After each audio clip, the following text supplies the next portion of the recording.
All right, number 5, you're not entitled. Just because somebody is your friend, you're not entitled. You saw it in just a moment ago. You are not entitled. Just because somebody is your friend does not mean they owe you anything. They need to give you business. I have a dear friend, very good friend of mine.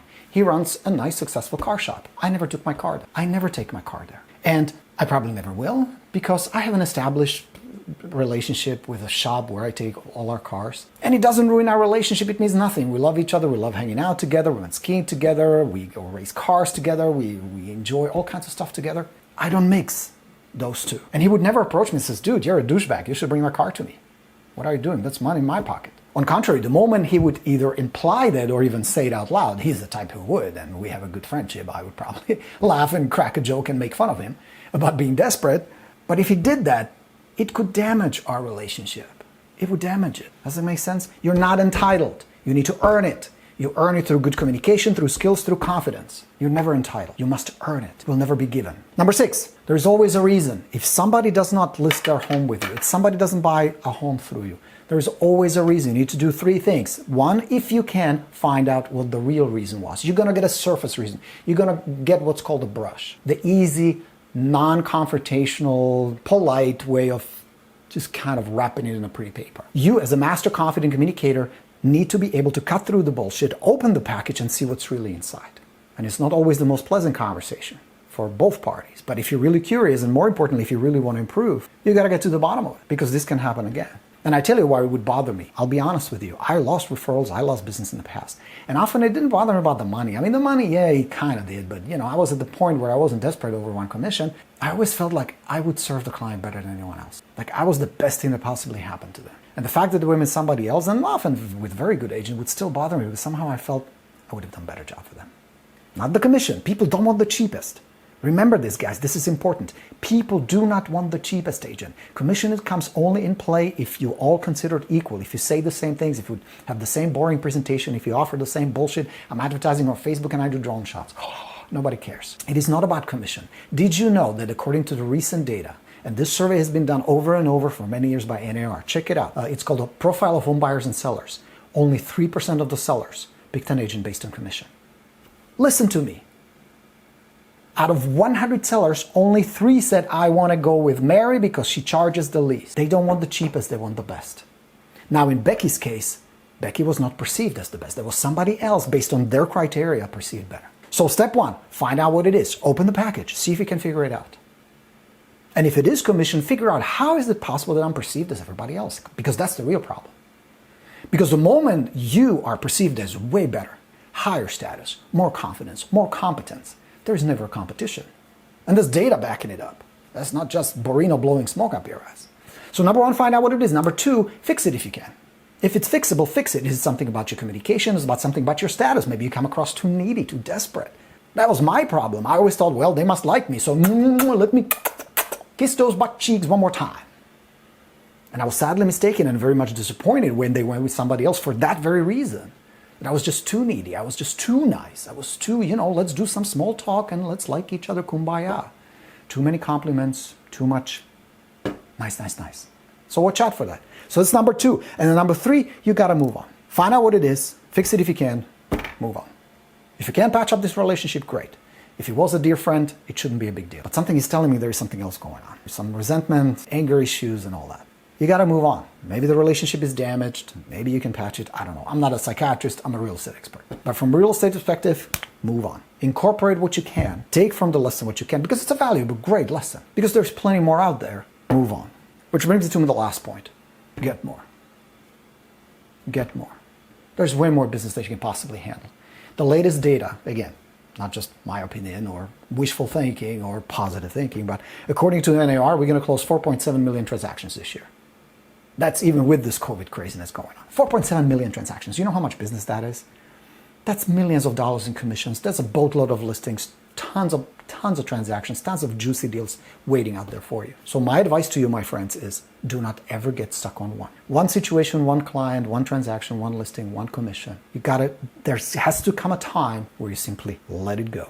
Like the child leaving the house, off goes into the sunset, living its life. You just wave, wish it good luck. You gotta let you move on because there's way more. You've gotta let go of this mindset of scarcity. Oh my God, I lost this deal, I'm gonna go hungry. Oh my God, where am I gonna get another listing? You should have so many listings, they should be overflowing. You should have so much business, so much money in the bank that one deal is simply like, oh well, could I have done something better? If the answer is no, no big deal.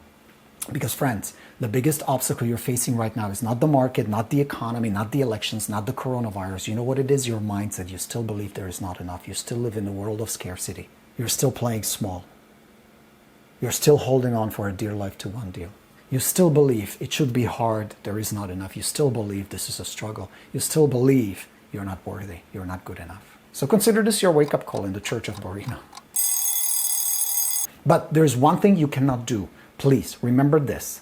You can never let your emotions run your business. You can never let your emotions determine your income. You can never let your emotions control your life. You're asking for trouble. You're asking for a lot of smacks. You're asking for a lot of struggle. You're asking for a tough way of going about it. If your emotions, whether it's disappointment, anger, frustration, boredom, or any of these, if you're gonna let emotions run your business, make it optimism, passion, happiness, joy. Enjoy this business. There's plenty to love about what you do. Think about it. We live in an era where having a job is dangerous. Where any day a boss can walk in on some poor employee who's been slaving away for 20 years in some stupid cubicle working on some idiotic projects, getting paid salary for 2 days of freedom, Saturday, Sunday, yeah, happy hour. And one day the boss walks in and says, you know what, this coronavirus, it's crushing us, you're let go. Ciao, adios. Good luck. That's the reality of today, where you have way more security, you have way more control.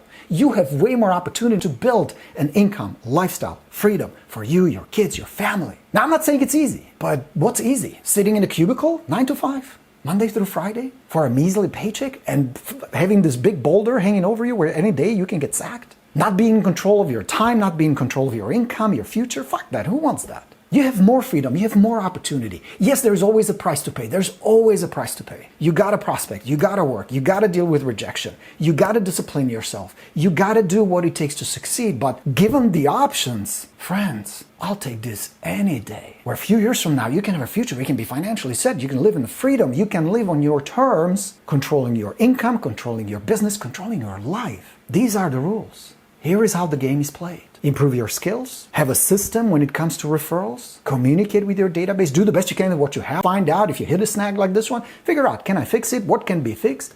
Remember, you're not entitled, they're not gonna come to you, you gotta get out there and work them. But given the plenty of opportunities all around us, don't get stuck on one and don't let your emotions run your business. You follow these rules, you're gonna be just fine. I'm not saying you're a mummy or a robot. When these situations happen, you will feel emotions. That's not the issue here. What I am saying is you cannot let those emotions control you.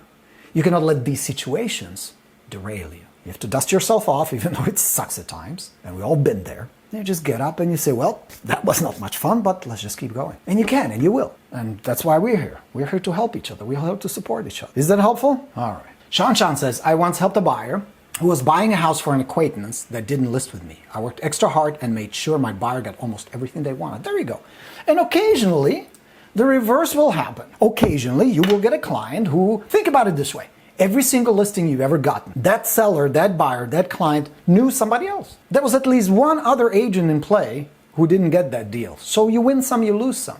My job is to help you and support you to make sure you get more of those. You win more. You know what I mean? They knew somebody else. You're getting business that could have been a referral, but in their perspective, that referral, the agent they knew, the friend in the business, was not as competent, was not as confident, and was not as compassionate as you are. That's the whole secret. That's why Shan was able to get that deal. We have to have a mantra that we do not own our client at the stage of the transaction that really hurts. Doing and deserve the best, but we are not getting it. Sometimes you will and sometimes you don't. But what it's going to come down to is your skills, your systems, your abilities, and your mindset. That's it. Are your skills up to par? Or are there other agents in your area who are better skilled, better communicators, better marketers? Is your mindset on level, on par with them?